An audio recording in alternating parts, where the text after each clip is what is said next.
Hey guys, आज हम लोग बात करने वाला अग्निपथ स्कीम के बारे में, जिसके वजह से पूरे देश में आग लगी पड़ी है। ठीक है, लोग दंगे कर रहे हैं। तो अग्निपथ स्कीम में गवर्नमेंट ने बोला है कि इंडियन आर्म्ड फोर्सेस में हम लोग जो रिक्रूटमेंट लेंगे वो 18 ईयर्स से 21 ईयर्स के एज के कैंडिडेट्स को लेंगे। ठीक है, कोई दिक्कत नहीं है। कुछ लोग का है कि बहुत कम हो गया, ठीक है, तो वो छोड़ दो। उसके बाद गवर्नमेंट ने जिसमें बहाली निकाली वो 46,000 है। नॉर्मली जो आर्म फोर्स की बहाली है वो 50 से 60 के आसपास होती थी, तो ये उससे थोड़ा सा कम है। ठीक है, 10,000 के आसपास बोल लो, 50 से 60 है तो 55 मान लेते हैं, तो उससे ये लगभग 9-10 हज़ार कम है। ठीक है, इससे भी लोगों को उतना प्रॉब्लम नहीं है। बट जो मेन प्रॉब्लम गवर्नमेंट ने कर दिया है वो ये किया है कि इसमें से सिर्फ 25% को वो परमानेंट रखेगी, बाकी 75% को निकाल देगी। ये 75% लोग जॉबलेस हो जाएंगे। 4 साल जॉब करने के बाद जॉबलेस हो जाएंगे। सबसे बड़ी प्रॉब्लम यहाँ यही हो रखी है कि आप तो एक उनको जॉब दे रहे हो, 4 साल उनसे सर्विस भी ले रहे हो, उसके बाद अब उनसे जॉब ले रहे हो, वापस उनसे जॉब ले रहे हो, उनको जॉब दे के ले रहे हो। ठीक है, उसमें भी प्रॉब्लम नहीं होती अगर गवर्नमेंट उनको एक्स सर्विसमैन वाले जो बेनिफिट है वो देती। जैसे कोई भी आर्म फोर्सेस में जाता है पुराने वाले बहाली के तहत, तो जब वो वहाँ से निकलता है तो उसको एक्स सर्विसमैन वाली जो फैसिलिटीज़ है, लाइक मेडिकल पेंशन वगैरह, ये जो भी ग्रेचुइटी वगैरह, वो सब मिलती। बट यहाँ पे आपको कुछ भी नहीं मिलेगा। ठीक है, ये 25% तो ठीक है अपना सेटल है, पर इन 75% लोगों को क्या मिला? 4 साल जॉब है, पहला ईयर इनकी जो सैलरी होगी वो फर्स्ट ईयर में होगी 30 के, सेकेंड ईयर होगी पर मंथ। ठीक है, ईयर नहीं, पर मंथ। सेकेंड ईयर में ये बढ़ के 33 के हो जाएगी पर मंथ, थर्ड ईयर में 36 के, और फोर्थ ईयर में 40 के। ठीक है, फोर्थ ईयर में 40 के पर मंथ। तो यानी इनको जो टोटल 4 साल में टोटल सैलरी जो 4 साल में मिलेगी वो मिलेगी अप्रॉक्स 166। ठीक है, इससे थोड़ी सी ज़्यादा ही होगी रुपए में। ठीक है, 166 मिलेगी, लगभग 1,66,000। ठीक है, उसके बाद इनसे जॉब ले लेने के बाद, ये तो ठीक है, ये तो खैर इनको भी मिलेगा, ये 25% वालों को भी मिलेगा। पर इनसे जॉब लेने के बाद इनको क्या दे रही है गवर्नमेंट? इनसे जॉब लेने के बाद गवर्नमेंट इनको देगी 11 लाख रुपए। दूसरा, अंडर ग्रेजुएट सर्टिफिकेट, यानी इनकी ग्रेजुएशन इसी पीरियड में कंप्लीट हो जाएगी। तीसरा, इनको मिलेगी ट्रेनिंग, ये भी बेस्ट 25% में जो होंगे उनको भी मिलेगी, पर इनको ये 3 चीज़ देगा गवर्नमेंट, हटा देगी। ठीक है, 4 साल सर्विस लेने के बाद। तो दंगा हो रहा है, जो भी हो रहा है वो इस वजह से हो रहा है कि गवर्नमेंट जॉब देखे, जॉब वापस कैसे ले सकती है, गवर्नमेंट ऐसा कैसे कर सकती है। अगर हम लोग बोलते हैं किसी को गवर्नमेंट जॉब मिली है तो जॉब हम लोग उसको परमानेंट समझते नहीं तो अगर कोई शॉर्ट टर्म कमीशन के थ्रू भी जाता है तो कम से कम 10 से 14 साल काम करता है। उसके बाद उसको कुछ ना कुछ वहाँ पेंशन, ग्रेजुएटी वगैरह कुछ ना कुछ अलग अलग जगहों पे होता है, अलग अलग तरीक़ों से। मतलब कहीं कुछ है, कहीं कुछ बेनिफिट्स उनको एक्चुअली बेनिफिट्स मिल जाते हैं। बट यहाँ पे आप कोई बेनिफिट नहीं दे रहे हो। ठीक है, आप उनको कोई बेनिफिट नहीं दे रहे हो, और टर्म पीरियड जो है वो भी बहुत कम है, सिर्फ 4 साल। अगर कोई इंसान 14 साल है तो वो अपनी लाइफ को सेटल कर सकता है 14 साल में, कि जब 14 साल या जब 10 साल के बाद हमको यहाँ से रिटायर होना होगा तो हम अपनी लाइफ को कहाँ लेके जाएंगे, वो उसको प्लान कर सकता है। पर इस 4 साल में आप क्या करोगे? आप उसकी ट्रेनिंग में, अपनी ग्रेजुएशन में ही बिजी रह जाओगे। 4 साल में आप कुछ नहीं कर पाओगे। ठीक है, आप उसी में रह जाओगे, और उसके बाद आपको वहाँ से निकाल के हटा दिया जाएगा। इसी वजह से ये सारे दंगे, आगजनी, राइट्स जो बोलना बोल लो, सब इसी कारण से हो रहा है कि आप जॉब दे के कैसे जॉबलेस हो। अभी जब जॉब इतनी शॉर्ट टर्म पीरियड की हो, 4 साल का जॉब, कोई शॉर्ट टर्म कमीशन से जाता है, एसएससी से भी जाता है, तो उसको 10 से 14 साल की जॉब मिलती है। यहाँ तो 4 साल दे रहे हो, कोई बंदा अपना फ्यूचर क्या बनाएगा? ठीक है, अब जो लोग ये सवाल कर रहे हैं उनके लिए जवाब, गवर्नमेंट ने जो एज दिया पहले उस एज को देख लो। 18 से 21 साल जो नॉर्मली ग्रेजुएशन पीरियड होता है, 21 साल में नॉर्मली लोग ग्रेजुएशन कंप्लीट होते हैं। यहाँ भी आपके साथ वही होगा, बस यहाँ अगर आप 18 साल में जाते हो तो आप 22 साल में निकलोगे, क्योंकि 4 साल का प्लान है, ठीक है। अगर क्योंकि कोई एग्जैक्ट 18 साल में घुसेगा नहीं, वो निकलते निकलते उसका एज 22 साल हो जाएगा, ठीक है, मिनिमम। तो जब आप निकल रहे हो तो नॉर्मल कॉलेज से निकलोगे तो आपके पास सिर्फ अंडर ग्रेजुएट की सर्टिफिकेट होगी। अगर आप डिफेंस लाइन में जाना चाहते हो तो आप बहाली में दौड़ोगे, जब भी ओपनिंग आएगी आप दौड़ोगे, डिफेंस लाइन की जब भी बहाली आनी है आप दौड़ोगे, आप रिटर्न दोगे, आपका मेडिकल होगा, अगर ये सब क्वालिफाई कर गए तो लास्ट में आपका मेडिकल होगा, उसका तो वहाँ भी आपके छटने के पूरे चांसेस है, आपको वहाँ भी छाटा जा सकता, ठीक है। आप वापस से रिपीट करोगे नेक्स्ट ईयर के लिए, ये सिलसिला चलता रहेगा जब तक आपका सिलेक्शन ना हो या फिर आपकी एज ज़्यादा ना हो जाए, ठीक है। अब देखो गवर्नमेंट ने क्या किया यहाँ पे, गवर्नमेंट ने जो आपसे टाइम लिया है वो आपका ग्रेजुएशन तक का ही, आप जो ग्रेजुएशन के बाद जो ट्रेनिंग, जो बहाली में दौड़ते थे, एग्ज़ाम करते थे, वहाँ हो गया तो फिर मेडिकल, तो वो सब प्रोसेस तो अभी आपके लिए खुला है ना। वो ऐसा थोड़ी कि यहाँ से निकलने के बाद आपके लिए वो बंद हो गया, अब आप उसमें जा ही नहीं सकते। और ना ही गवर्नमेंट ने अभी तक ये बोला कि रेगुलर बहाली जो होती थी पहले वो अब नहीं आने वाली। गवर्नमेंट ने ऐसा भी अभी तक नहीं बोला, चुप्पी साधे हुए है, एकदम चुप है, इस टॉपिक पे कुछ बोला ही नहीं है। तो हम लोग ये मान सकते हैं कि अगर नहीं बोला है, अगर आनी होती तो वो ओपनली बोल देते कि हाँ रेगुलर बहाली इसके पैरेलल में चलेगी, बट ऐसा नहीं बोला। अगर बंद करना होता तो हमारी गवर्नमेंट, अभी जो गवर्नमेंट है वो एकदम फियरलेस है। कश्मीर वाला इंसिडेंट देखने के बाद वहाँ से जैसे ख़त्म किया हर चीज़, तो एकदम फियरलेस है वो देखने के बाद। आप भी समझो गवर्नमेंट फियरलेस, वो किसी चीज़ का डर नहीं है कि लोग क्या करेंगे, क्या हो जाएगा। अगर नहीं होना होता तो गवर्नमेंट सीधा बोलती थी कि वो बहाली नहीं होगी, पर गवर्नमेंट चुप है। इसका मतलब वो आएगी पर कुछ ना कुछ मॉडिफिकेशन के साथ अब आने वाली है, ये हम लोग मान सकते हैं, ठीक है।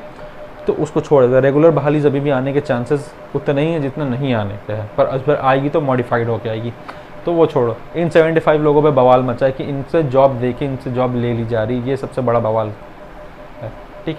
तो देखो अगर कोई 21 साल 18 साल वाला तो आपने देख लिया, अगर कोई 18 साल तो नॉर्मली ग्रेजुएशन करने के बाद जो उसकी स्थिति होती अभी भी उसकी वही सेम स्थिति है, ठीक है, सेम कंडीशन हो जाएगा।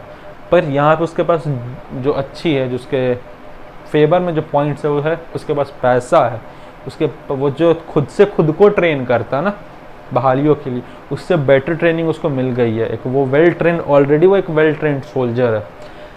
दूसरी चीज़, ठीक है, ये तो एक पहला उसका बेनिफिट है। दूसरा बेनिफिट उसके लिए BSF, ITBP, CASF और ऐसे ही जितने भी हैं उसमें उनके रिक्रूटमेंट में 10% रिजर्वेशन कर दिया है। इतनी अच्छी ट्रेनिंग के बाद हमको तो नहीं लगता कि उनको रिजर्वेशन की कोई ज़रूरत थी, बट ठीक है, गवर्नमेंट ने वहाँ भी उनको बोला कि अगर आप निकल के जाते तो अब भी आप डिफेंस लाइन में हम लोग आपको वेलकम करते हैं, बस आपको इस रास्ते से अब आना पड़ेगा। गवर्नमेंट अब भी उनको डिफेंस लाइन में लेने को रेडी है, ऐसा नहीं गवर्नमेंट उसको एकदम हटाएं दे कि अब तुमको कभी ज़िंदगी में गवर्नमेंट जॉब नहीं देंगे क्योंकि तुम एक बार निकल गए, ऐसा नहीं होने वाला। उनको अब भी गवर्नमेंट जॉब मिल सकती है, और सिर्फ इस फील्ड में नहीं मिल सकती। अगर कोई अपनी फील्ड चेंज भी करना चाहता है, वो 4 साल बाद अगर बैटल होती है, कहीं जंग होता है, खून खराबा देख के, जैसे कहानियों में बहुत सारे राजाओं के बारे में सुना कि उसके बाद उन्होंने राजपाट एकदम छोड़ दिया। अगर कोई वैसा इंसान इसमें आ जाता है उतना कुछ देखने के बाद कि नहीं अब हमको डिफेंस लाइन में उतना खून खराबा हमसे बर्दाश्त नहीं होगा, तो उसके पास पैसा है, उसको अभी भी ग्रेजुएट हो चुका, ग्रेजुएशन की डिग्री है उसके पास, वो अब भी चाहे तो अपनी लाइफ अलग वे में मोड़ सकता है, कोई प्रॉब्लम नहीं आएगी उसको, ठीक है। गवर्नमेंट ने इस चीज़ का ख्याल रखा है तो अब गवर्नमेंट को ब्लेम नहीं कर सकते। और जो टाइम है वो आइदर आपकी उम्र 22 साल होगी और नहीं तो 25 साल, ठीक है, 22 से 25 साल होगी, ठीक है। और इस पीरियड में यूजुअली लोग ग्रेजुएशन करने के बाद बहाली के लिए दौड़ते हैं, ट्रेनिंग करते हैं, बहाली आती है, ओपनिंग जब भी आती है तो उसमें जाते हैं, हो गया तो हो गया, नहीं हुआ तो वही प्रोसेस कंटिन्यू रहता है। तो अब भी आप वो चीज़ करने के लिए एलिजिबल हो, ऐसा नहीं है कि आपसे वो चीज़ छीन ली गई है, ठीक है। तो आप अब भी एलिजिबल हो, तो ये जो अग्निपथ स्कीम है ये इतनी भी बुरी नहीं है, ये आपसे जॉब छीन नहीं रही है, उल्टा आप इसको जॉब बोल के देख रहे हो, यही आपकी सबसे बड़ी गलती है। आप इसको ट्रेनिंग प्रोग्राम समझ लो कि इंडियन गवर्नमेंट ने ट्रेनिंग प्रोग्राम दिए, और जो लोग रेगुलर बहाली की बात कर रहे हैं तो भैया अभी गवर्नमेंट ने कुछ नहीं बोला, तो इस चीज़ पर बवाल मत मना एकदम सोसाइटी में कि रेगुलर बहाली बंद हो गई है, अब बहाली नहीं होगी, यही लास्ट बहाली है, ऐसा कुछ नहीं, गवर्नमेंट ने कुछ नहीं बोला इस पर। तो अभी थोड़ा सा पेशेंसली, थोड़ा सा वाइजली बुद्धि लगा के चल लो, गवर्नमेंट की एक बात सुनो, क्या नहीं बोल रही है उस पर भी ध्यान दो कि गवर्नमेंट ने कहाँ नहीं बोला है। जब भी रेगुलर बहाली की मीडिया में, प्रेस में बात उठी है, उनके सामने प्रेस कॉन्फ्रेंस में उन्होंने कुछ नहीं बोला, चुप हो गए। अगर नहीं होना होता तो बोल देते कि हाँ रेगुलर बहाली अब नहीं आएगी, आना होता तो भी बोल देते कि आएगी, पर वो चुप है, क्योंकि वो लाएंगे पर कुछ मॉडिफिकेशन के साथ, इसीलिए वो खुल के उस पर नहीं कुछ बोल रहे, चुप है। ठीक है, तो रेगुलर बहाली आएगी, ऐसा नहीं कि यही लास्ट है। ठीक है, थोड़ा सा अपना भी दिमाग लगा लो, अगर कोई नहीं बोल रहा तो उसका चुप्पी के पीछे का मतलब समझ लो, वो अलग चीज़ होगी। अब देखो इन 75% लोगों को ट्रेनिंग दे के, इनसे जॉब लेके इनको सोसाइटी में वापस से डाल देने का फ़ायदा क्या, वो देख लो। हमारी सोसाइटी में मान लो इसमें से 75% लोग, यानी लगभग हो जाएंगे 34,000 लोग। अगर यही पर ईयर रहा तब हर साल, पर ये तो रहेगा नहीं, बढ़ेगा, 100% बढ़ेगा, पर अगर ये रहा तब भी हर साल 34,000 वेल ट्रेंड सोल्जर आपकी सोसाइटी में, सोचने वाली बात है।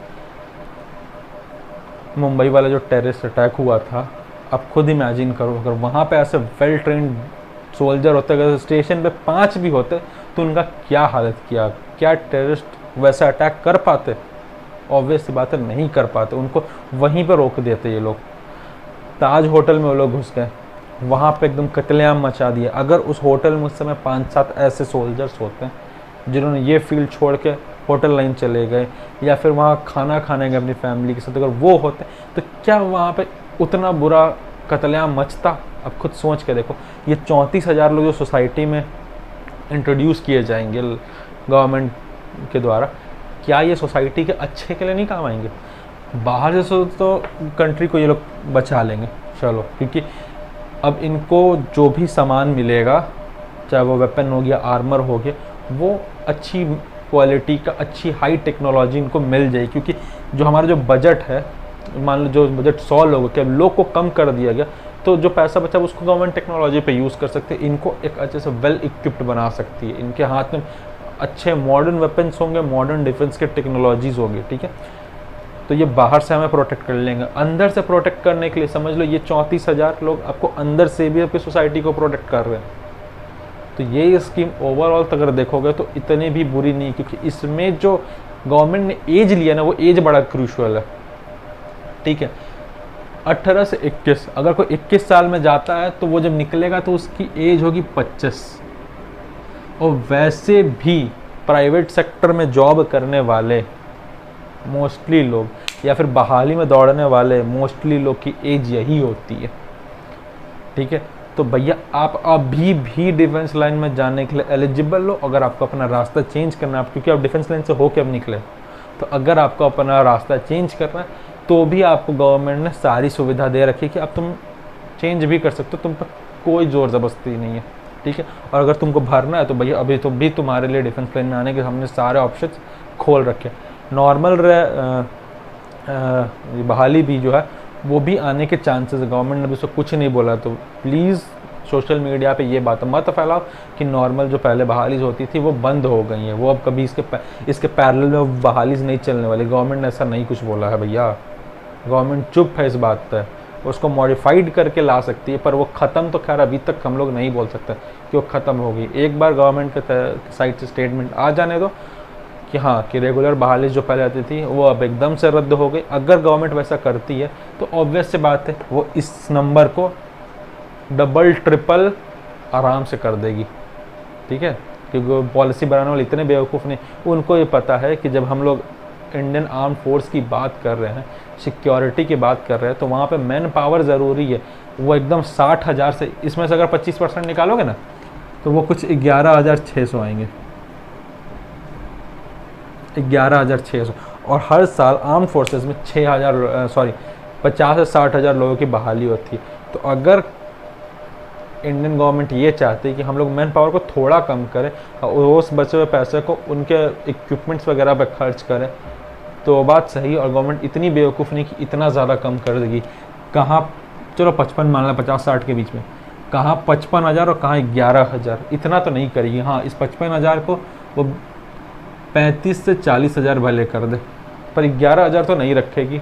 कॉमन सेंस वाली बात है, इतनी बेवकूफ़ हमारी गवर्नमेंट नहीं है, इतना लोग उसको अभी बना दिए, समझ रहे हैं।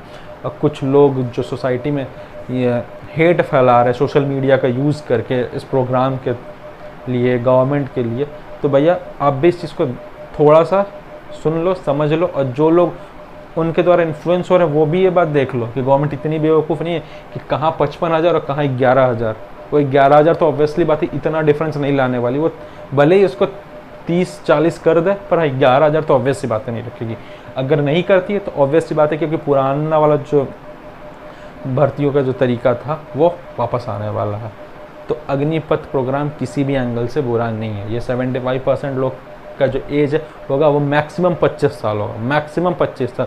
उनके पास अभी भी अपना फ्यूचर को रिफॉर्म करने का ऑप्शन रहेगा, क्योंकि उनके पास पैसा है, उनके पास उनकी डिग्री है, वो वेल ट्रेंड है, वो अभी भी डिफेंस लाइन में जा सकते हैं, वो किसी और फील्ड में भी जा सकते हैं, वो अपना बिजनेस कर सकते हैं, उनको लोन मिल सकता है। इस 11 लाख के एवज में उनको लोन तक मिलेगा 18 से 20 लाख का। तो गवर्नमेंट ने आपके फ्यूचर की अच्छे से तैयारी कर रखी है, ऐसा नहीं है, गवर्नमेंट पागल नहीं है। लोग कह रहे हैं कि इनको पेंशन नहीं मिलेगा, इनको मेडिकल फैसिलिटी नहीं मिलेगी। भैया उन्होंने, आप इसको जॉब की तरह क्यों देख रहे हो, ये ट्रेनिंग प्रोग्राम की तरह से देखो ना। आप कहीं ट्रेनिंग में जाते हो तो क्या कंपनी, अगर प्राइवेट में ही ले रहे थे किसी भी फील्ड में, अगर आप ट्रेनिंग के लिए जा रहे हो तो क्या ट्रेनिंग कंप्लीट होने के बाद वो कंपनी आपको उसके एम्प्लॉय वाली सारी फैसिलिटीज़ देती है क्या? ऑब्वियस सी बातें नहीं देती। अगर आप जॉब करते हो तो मिलता, अगर जॉब नहीं करते तो आपको नहीं मिलता। सेम चीज़ यहाँ है, प्राइवेट वाले करे तो भैया बहुत अच्छा और गवर्नमेंट करे तो बहुत ख़राब। तो थोड़ा सा अपना कॉमन सेंस यूज़ करो। और गवर्नमेंट ने अभी तक नहीं कहा है कि नॉर्मल बहाली जो पहले होती थी वो अब नहीं होगी, तो गवर्नमेंट ने ऐसा कुछ बिल्कुल नहीं कहा है। तो थोड़ा वेट कर लो, उसके बाद कुछ करना, अपने दिमाग का थोड़ा सा इस्तेमाल करो। आई होप आपको समझ में आ गया हो कि अग्निपथ स्कीम एक्चुअल में है क्या, और इसको हेट देने की कोई ज़्यादा ज़रूरत नहीं है। थोड़ा सा दिमाग से सोचो, ये 75% लोग हमारी सोसाइटी को सेव कर देंगे अगर सोसाइटी में आते हैं तब भी। तो ये ओवरऑल हमारी ही सिक्योरिटी की बात है, तो अपनी सिक्योरिटी का थोड़ा सा ध्यान रखो।